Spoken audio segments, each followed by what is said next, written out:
হ্যাঁ দিদি, আসেন আসেন, বসেন। হ্যাঁ, নিয়ে আসেন আপনাদের মেয়েকে দেখি। হ্যাঁ, নিয়ে আসি, মোনাকে নিয়ে আসি। বসেন বসেন। নাম কি তোমার মা? আমার নাম চম্পা। তো লেখাপড়া কত দূর করছো? আমি 3 পর্যন্ত পড়েছি। আমার ছেলে তো ওই 4 ক্লাস পড়ে ফেল করছে, ওর বাবা কাজে ঢুকাই গেছে। ও তো কাজ করে, ভালো কাজ করে। তোমার চুলগুলা কি অরিজিনাল সত্যিকারের? এই খেতে মনে হয় চুলগুলা ছাড়ো দেখি। আমার চুলগুলো আমার চুলগুলো অরিজিনাল।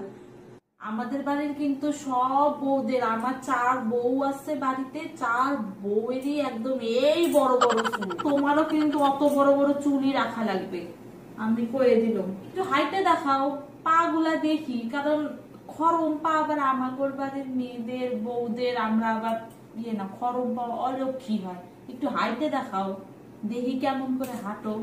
হেঁটে দেখাবো পা? এই যে পা।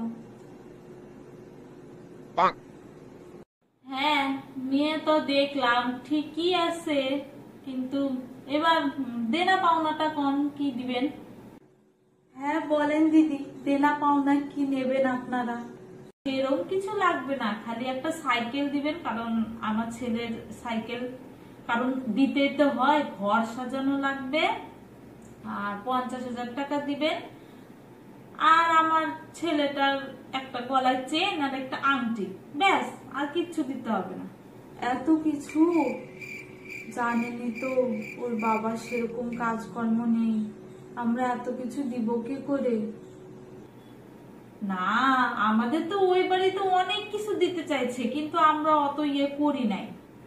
দেখেন যদি দিতে পারেন তো আমরা ভাববো, কারণ অনেক মেয়ে আছে তো, কত মেয়ে দেখলাম। তো আপনারা ভাইবে চিনতে বইলেন দিতে পারবেন কিনা, কারণ পাওনা ছাড়া তো আর বিয়ে ছোঁয়া হয় না। হ্যাঁ আসুন। হ্যাঁ, তো আপনাদের মেয়েকে ডাকেন দেখি। হ্যাঁ ডাকছি ডাকছি, দাঁড়ান একটু বসেন, আমি এক্ষুনি ডেকে নিয়ে এসেছি। হ্যালো আন্টি, কেমন আছো? আরে মনা, এসো এসো, বসো।